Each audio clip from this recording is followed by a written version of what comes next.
وإذ قال الله يا عيسى ابن مريم أأنت قلت للناس اتخذوني وأمي إلهين من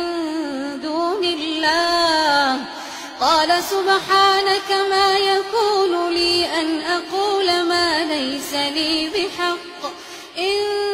كنت قلته فقد علمته تعلم ما في نفسي ولا أعلم ما في نفسك إنك أنت علام الغيوب ما قلت لهم إلا ما أمرتني به أن اعبدوا الله ربي وربكم وكنت عليهم شهيدا ما دمت فيهم فلما توفيتني كنت أنت الرقيب عليهم وأنت على كل شيء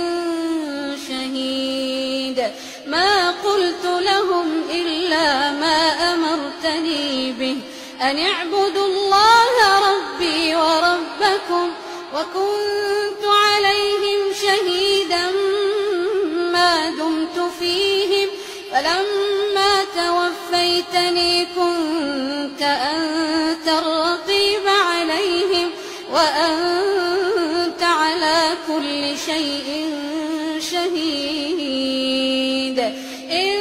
تعذبهم فإنهم عبادك إن تعذبهم فإنهم عبادك إن تعذبهم فإنهم عبادك وإن تغفر لهم فإنك أنت العزيز الحكيم قال الله هذا يوم ينفع الصادقين صدقهم لهم جنات تجري من تحتها الأنهار خالدين فيها أبدا رضي الله عنهم ورضوا عنه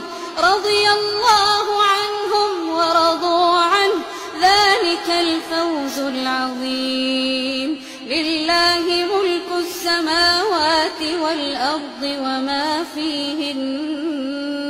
وهو على كل شيء قدير وإذ قال الله يا عيسى ابن مريم أأنت قلت للناس اتخذوني وأمي إلهين